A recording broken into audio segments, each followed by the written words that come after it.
Let's get more now on the power of protest movements. Joining us live in the studio is Steve Crawshaw. He's a senior advisor at Amnesty International and the author of Street Spirit, The Power of Protest and Mischief. Thanks very much for coming in. Obviously we just saw some pictures there of demonstrations in Kabul, but to go back to the Al-Aqsa Mosque protests, what is it, do you think, that was perhaps different about them that meant that the Israeli government changed its mind about the new security measures? I think it's very interesting. I mean, of course, as you've been showing as well, it's quite a complex situation today. It's not a kind of a classic victory which has a good, happy ending, what we're seeing there.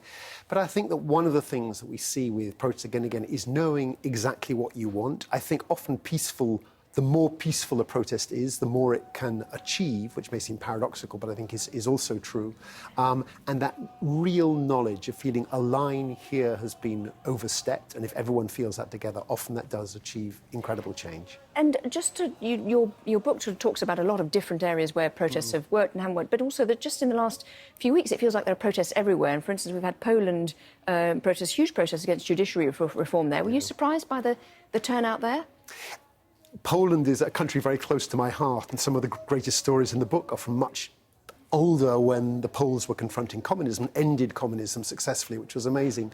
There's been a very difficult government for the past 2 years in Poland, and it seemed the protests were going nowhere. I think it's fantastic what we have seen, that the president backed down eventually. Clearly the power of the street, to the surprise of many people, did achieve not a complete backdown that was needed, but a significant backdown. And often the protests themselves, with the kind of creativity and humour, which I think is lovely when we see it, and is often very, very effective in getting that change. But in the meantime, places like Venezuela that we've been reporting on again today, protests there have been going on for months and no sign of things getting better. And actually there they've turned quite violent. A lot of people have ended up dying. Yeah. What are the factors that make protests sort of fail or not achieve their ends when you looked at it historically? I suppose where you know exactly where you're going, that clearly helps. What also helps, of course, is not being divided when you are doing that. So if it becomes very factional and very sectarian within the protests, inevitably people go away at the edges or just feel a bit repelled by it. Likewise, violence, you'll get people who say, well, I support the cause, but I don't like the violence that goes with it.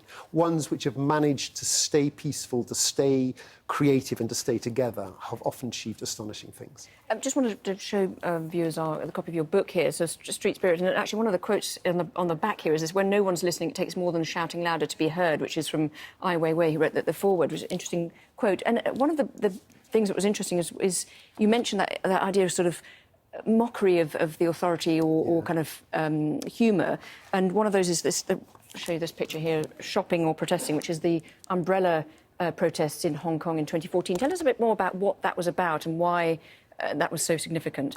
In general, as you say, mockery is something which authoritarian regimes find very, very difficult to deal with. They're very good at clamping down, but people who mock them in a whole range of different ways, they find that very, very difficult.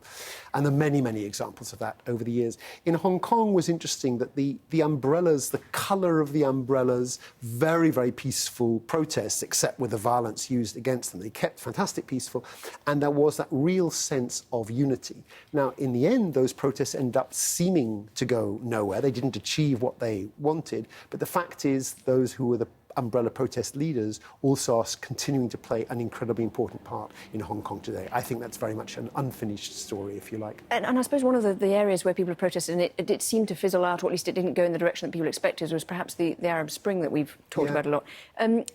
To those who dismissed street protesters as essentially unrealistic and not going to achieve their aims, what would you say? Yeah. Again and again, you hear that of people who say, oh, well, I know best and this is not going to go anywhere. I was a journalist working on East Europe during the East European revolutions in 1989, and there you heard people again say, nothing will happen here, this can't achieve things. And then when it does, they kind of rewrite history a bit and say, oh, well, it was always going to. And I think that sense of belief in Egypt as well, people said, this change can't happen, the Mubarak regime is too strong. In fact, the incredible courage of the Egyptian people, and again, lots of creativity and humour in Tahrir Square back then in 2011, achieved amazing things.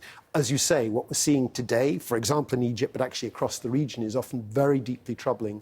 But I would certainly argue that takes absolutely nothing away from the incredible achievements of the peaceful protesters at that time.